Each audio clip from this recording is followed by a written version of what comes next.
Hello everyone, welcome again to channel English Everyday and we are doing prepositions and our today's topic is preposition with. So first of all we see the Hindi meaning of with. यहाँ इसकी Hindi meaning है के साथ, साथ साथ, से, तरफ, पास. Then we shall do rule number 1. के साथ या साथ साथ का भाव. एग्जाम्पल्स देखिए यहाँ पे कि कहाँ पर हम के साथ या साथ साथ यूज करते हैं. Example number 1, he is playing with his cat. वो अपनी बिल्ली के साथ खेल रहा है. Example number 2, he came here with his wife. वो अपनी पत्नी के साथ यहाँ आया. Third, I went to college with my friends. मैं अपने दोस्तों के साथ कॉलेज गया. नाउ रूल नंबर 2, से यानी कि कारण का भाव, रीजन, किस कारण से हुआ.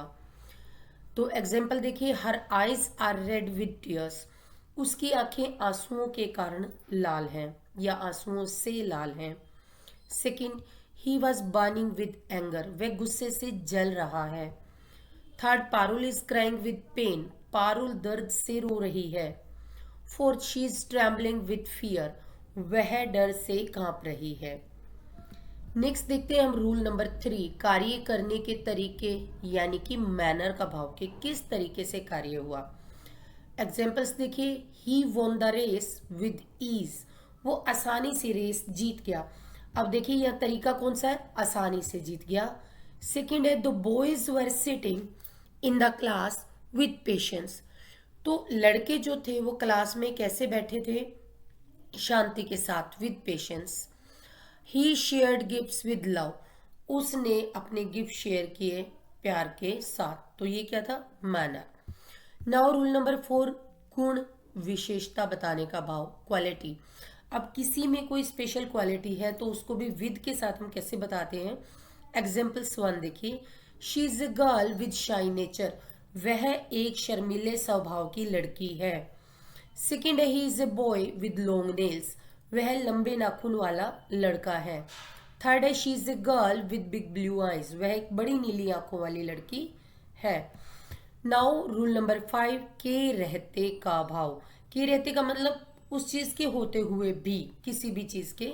जैसे एग्जाम्पल से देखेंगे, विद सो मेनी फ्रेंड्स. इतने दोस्तों के रहते भी. He is alone. वह अकेला है. With all his bad habits. इतनी बुरी आदतों के साथ भी या के रहते भी, he is a good man.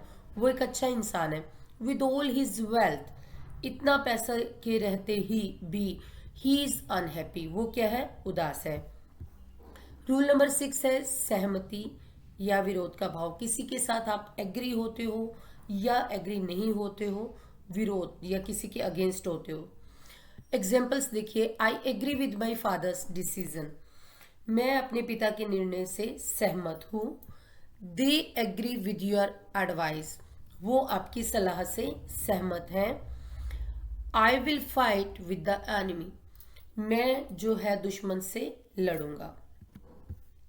अब देखिए रूल नंबर 7, किसी व्यक्ति या वस्तु के साथ pleased, disappointed, satisfied and dilated होने का भाव. मीन्स कोई पर्सन हो या कोई थिंग हो, या तो उसको लेके आप खुश होते हैं या आप निराश होते हैं या आप संतुष्ट होते हैं और या बहुत ज्यादा खुश होते हैं. तो इनके साथ भी हम विद कैसे लगाते हैं. देखिए, Amit was pleased with the promotion he received. Amit खुश था किससे, उस प्रमोशन से जो उसको मिले. I am extremely disappointed with you. मैं तुमसे बहुत ज्यादा निराश हूं. थर्ड है, we are satisfied with the response that we have got. हम बहुत संतुष्ट हैं किससे, उस रिस्पॉन्स से जो हमें मिला. Fourth, I am delighted with the gift you give me on my birthday. तो मैं बहुत खुश हूं उस गिफ्ट के साथ जो तुमने मेरे बर्थडे पे दिया था. नाउ रूल नंबर 8, कार्य किसी यंत्र के साथ यानी टूल के साथ करने का भाव. अब टूल क्या होते हैं, नॉन लिविंग. लिविंग के साथ जब कोई कार्य होता है तो हम क्या लगाते हैं, बाय लगाते हैं. नॉन लिविंग के साथ देखिए, फर्स्ट एग्जाम्पल यहाँ पे, the tree was cut with an axe. पेड़ को एक कुल्हाड़े से काटा गया. बाय द वुड कटर, लकड़हारे के द्वारा. लकड़हारा लिविंग है, उसके साथ क्या लगा, बाय, और टूल या फिर नॉन लिविंग के साथ क्या लगाया हमने, विद लगाया, with an axe. He beats the dog with sticks, वह कुत्ते को छड़ी से पीटता है। He writes with a pen, वो एक पेन से लिखता है। रूल नंबर 9 है जुदाई यानी सेपरेशन का भाव, जब दो बंदे अलग हो रहे हैं। आई पार्टेड विद हिम, मैं उससे अलग हुई। At Mumbai station, Mumbai station पे। और रूल नंबर 10 क्या है, संबंध यानी रिलेशन का भाव, कैसे, I have nothing to do with her, मेरा उससे कोई लेना देना नहीं है। So this is the video. अगर आपको पसंद आया हो तो लाइक करें, कमेंट करें, शेयर करें और चैनल को सब्सक्राइब करें। Thank you.